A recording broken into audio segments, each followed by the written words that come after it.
નમસ્કાર મિત્રો, SP education ચેનલમાં આપ સૌનું હાર્દિક સ્વાગત છે। આપણી ચેનલ પર જો નવા હો તો ચેનલને સબસ્ક્રાઇબ કરી લેજો, જેથી તમને ટેટ સરકારી ભરતી અને સરકારી પરીક્ષાઓને લગતી નવી અપડેટ મળતી રહે। જ્ઞાન સહાયક પ્રાથમિકમાં અને ઉચ્ચ પ્રાથમિકમાં જ્ઞાન સહાયકનો કરાર 31/7/2024 સુધીનો રાખવામાં આવ્યો હતો। આજે એક પરિપત્ર કરવામાં આવ્યો છે અને જ્ઞાન સહાયકનો કરાર 31/7 પૂર્ણ કરવા અને તેમને છૂટા કરવા માટેનો પરિપત્ર કરી દેવામાં આવ્યો છે। કાયમી ભરતીની જાહેરાત કરી દેવામાં આવી છે, એટલે જ્ઞાન સહાયકને ફરી રિન્યૂ કરવામાં આવશે કે નહીં કરવામાં આવે। તો છોટાઉદેપુર જિલ્લામાં એક પરિપત્ર એવો પણ કરવામાં આવ્યો છે કે જ્ઞાન સહાયકને કરાર રિન્યૂ કરવા બાબત।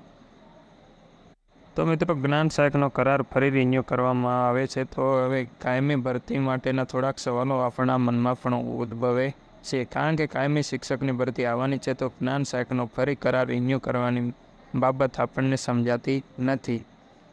છોટાઉદેપુર જિલ્લાના પરિપત્રમાં સ્પષ્ટ લખવામાં આવ્યું છે કે એસએમસીના ઠરાવ પ્રમાણે કરાર ફરી રિન્યૂ કરવા બાબત, એટલે કરાર ફરી રિન્યૂ કરવામાં આવશે તે માટેનો પરિપત્ર કરવામાં આવ્યો છે। એટલે મિત્રો, જ્ઞાન સહાયકનો કરાર ફરી રિન્યૂ કરવામાં આવશે તેવી સૂચના આપવામાં આવેલી છે।